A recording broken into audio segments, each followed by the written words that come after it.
తీసుకోబడ్డారంటే ఇశ్రాయేలీయుల్ని దొరికిన వాళ్ళని దొరికినట్టుగానే ఓడల్లో ఫిలిస్తీన్ల వాళ్ళు బయలుదేరి శత్రువులు అనేవాళ్ళు ఎక్కువగా వచ్చేసి కనపడ్డ వాళ్ళని అట్లా ఎత్తుకుని వెళ్ళిపోయారు.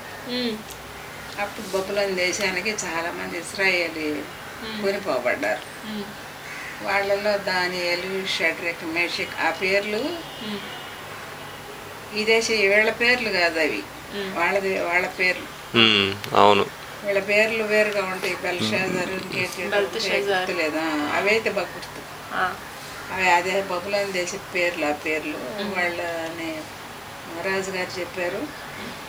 నెబుకద్నెజరు మరి అక్కడి నుండి మరి చర్ల ఇశ్రాయేలీలు తోడుకొని వచ్చారు కదా, వాళ్ళల్లో మంచి పిల్లలను చూసి కొద్ది మందిని తీసుకొచ్చి వేరుగా వాళ్ళకి మంచి భోజనం ఇచ్చి, అంటే వాళ్ళ పనుల్లో పెట్టుకునేదానికి అని చెప్పారు. చెప్తే అప్పుడు ఆ తీసుకుని వచ్చిన వాళ్ళలో బలహీనలైన వాళ్ళని వదిలేసి మంచిగా అంటే హెల్తీగా ఉన్న వాళ్ళని కొంతమందిని తీసుకొచ్చి కొన్ని రోజులు పోషించారు. పోషించిన తర్వాత అప్పుడు రాజుగారి దగ్గరికి తీసుకెళ్ళి చూపిస్తే వాళ్ళ పేర్లు అప్పుడు మార్చేశారు కదా, అదే పేరు పెట్టారు కదా. తర్వాత వీళ్ళకి మంచి భోజనం ఇవ్వండి, రాజభోజనం ఇవ్వండి అని చెప్తారు. అప్పుడు ఆ భోజనాలు పెట్టేవాళ్ళు ఉంటారు, పరివారం ఉంటుంది కదా, వంటలు చేసేవాళ్ళు పెట్టేవాళ్ళు క్వాలిటీల ప్రకారం అన్నమాట.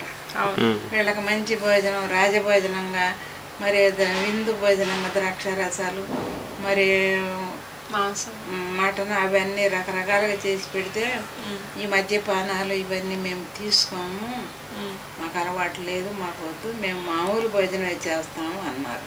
అప్పుడు వాళ్ళు అన్నారు కదా, అయ్యా మా ఉద్యోగాలు పోతే రాజుగారు ఉద్యోగం తీసివేస్తారు, మీకు చెప్పిన భోజనమే ఇస్తున్నాం మేమంటే మాకు అలాగొద్దు, మామూలు భోజనం ఇవ్వండి, ఆ భోజనం కొందరికి ఇవ్వండి, ఆ భోజనం తిన్నవాళ్ళు ఎలాగుంటారు, మేము మామూలు భోజనం తిన్నవాళ్ళం ఎలాగుంటారో కొన్ని రోజులు ఆగిన తర్వాత మమ్మల్ని పరీక్షించి అప్పుడు చూడండి అని అంటారు. అంటే సరే, రాజభోజనం తినేవాళ్ళు కొంతమంది, మామూలు భోజనం తినేవాళ్ళు కొంతమంది. వీళ్ళు మామూలు భోజనమే తిన్నారు. ఆ తర్వాత మళ్ళీ టెస్టులు చేస్తే ఏమైంది, వాళ్ళకంటే వీళ్ళే హెల్తీగా ఉన్నారు.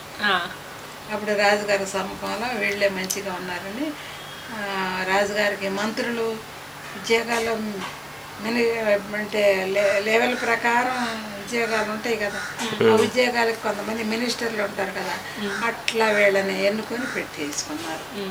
ఇంకప్పుడు ఆ దేశంలో కొంతకాలం పరిపాలన చేశారు నెబుకద్నెజరు. మరి నెబుకద్నెజరు పరిపాలన చేసి ఒక కలగ అన్నాడు. కలగంటే ఆ కళలో ఏమైంది, పెద్ద వృక్షం, ఆ వృక్షం గురించి ఏంటంటో ఉంటుందమ్మా దానిలో, దాని భావం చెప్పమని అందరిని మాంత్రికుల్ని, మరి నువ్వేం చేయబాకయ్యా, నేనేమో ఏదో వాగుతాను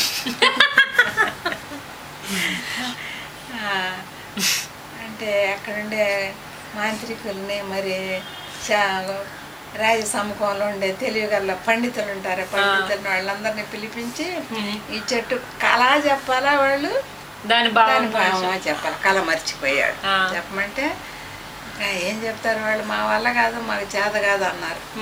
అప్పుడు వాళ్ళల్లో ఒక ఆయన అన్నాడు, దానియేలు అని ఆయన చెప్తాడు, మరి ఇశ్రాయేలీల నుండి ఆ దేశం నుండి తెచ్చిన వాళ్ళు ఉన్నారు అని చెప్పి దానియేలుని పిలిపిస్తే నాకు టైం ఇవ్వండి అని చెప్పి అప్పుడు దానియేలుని మాట్లాడించిన తర్వాత దానియేలు మళ్ళీ ప్రార్థన చేసుకుంటే దేవుడు అంతా బయలుపరిచాడు. ఆ చెట్టుని గురించి, ఆ కొమ్మలను గురించి ఇదంతా బయలుపరిచి ఆ చెట్టు నువ్వేను విస్తరిస్తావు అని చెప్పి చెప్తాడు.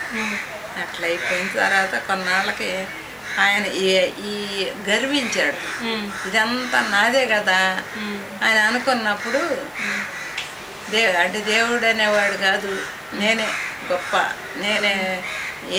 నేనే ప్రభుత్వ అధికారిని అని చెప్పి అనుకున్నప్పుడు ఆయనకు మళ్ళీ మానవ స్వభావం పోయి పశువుల స్వభావం వచ్చి అడవిలోకి వెళ్ళిపోతాడు.